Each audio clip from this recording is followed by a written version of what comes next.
I'm in the northern part of Weakley County, Tennessee, where in 1943, a bit of World War II history took place. It was here on Sunday, September 5th, 1943, the members of a small farming community 5 miles northwest of Palmersville heard a boom overhead, loud enough to make children riding their bikes look up and adults sitting inside run out and gaze upward. They looked up in time to see a B17 Flying Fortress heavy bomber catch fire, then break apart in the skies overhead. They watched large chunks of the aircraft begin falling from the sky, then slam into the earth around them. 3 parachutes emerged and opened, but are not enough to account for the entire 10-man crew.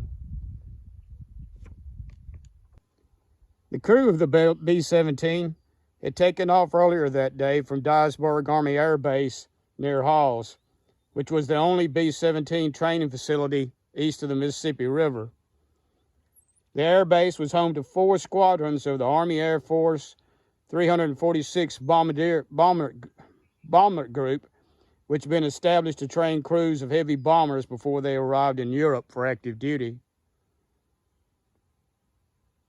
A part of the 502nd Bomb Squadron, this B-17 was under command of Second Lieutenant Harry Nilson Anderson, who also served as its pilot.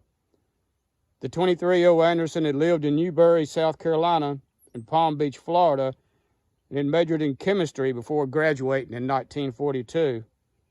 According to his alma mater, he immediately entered the service after graduation, earning his pilot's wings in March 1943. On this September day, Anderson and his crew of 9 were on their way to a rendezvous point before heading on a high-altitude mission to Gulfport, Mississippi, the site of another training field. According to military crash investigation, things began to go wrong almost immediately. Shortly after takeoff, in overcast condition, the bomber's flight indicator went out as it reached 8,000 feet. The loss of the indicator, an artificial horizon used by pilots in cloudy conditions, meant Anderson had considerable difficulty flying the plane in low visibility. According to the investigators, Anderson broke into a clear section. It appeared as though getting into the clear, the pilot continued to climb, and went into overcast again, reaching 20,000 feet.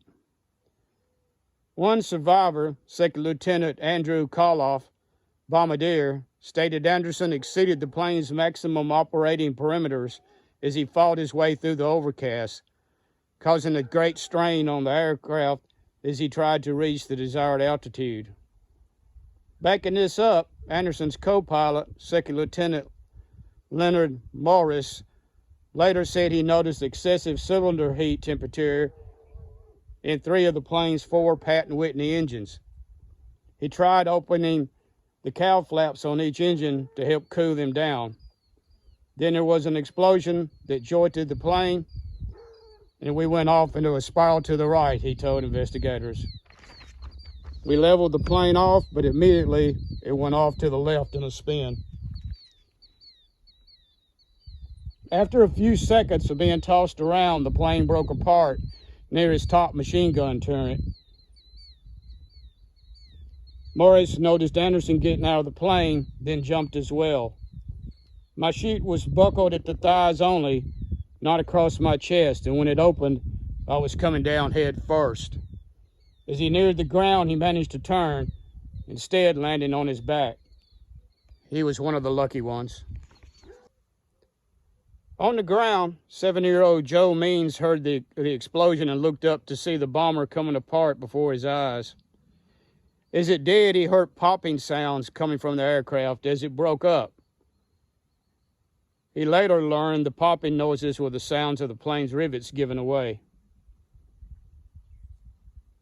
Another of those on the ground was 19-year-old George Berryman, who lived in the area at the time. He heard the explosions, Berryman said. He went out and saw men falling out of this plane, you would have thought every one of them would have been killed.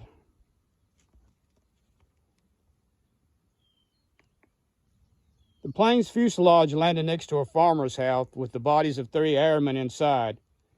2 other bodies were found in trees. The body of Sergeant Clement Fuel, the plane's radio operator, was found in a sorghum patch with a radio knob still clutched to his hand. Thankfully, 3 men alive, Maurice Karloff and Sergeant Clyde Mullins of Praise, Kentucky, were found alive. They fell in the swamp, broke their legs. Their parachutes didn't open completely, and they went into the swamp. They broke their legs, but they lived. According to the Palmersville Historical Society, one of the airmen was surprised to learn they were in Tennessee, not Mississippi. In addition to the foul weather and instrument problems, the plane had strayed 50 miles off course. Sadly, the other 7 crewmen were killed by the fall. Their bodies were all in completely leather suits for the temperature on the plane.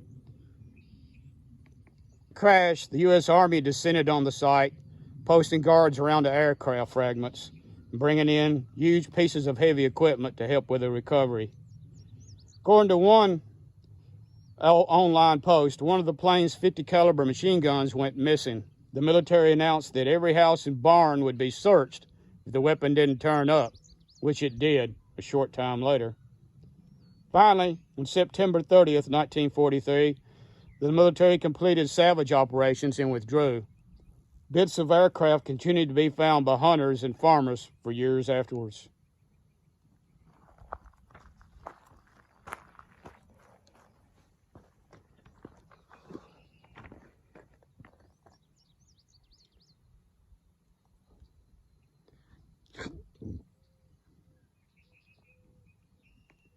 This is one of the oxygen tanks from the actual B17 that crashed here, that's now at the memorial site here.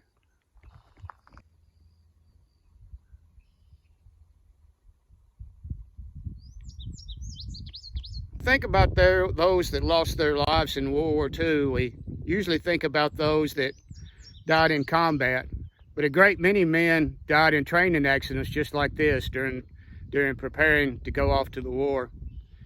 If you like this video, click the like button and feel free to subscribe to the channel. Thank you.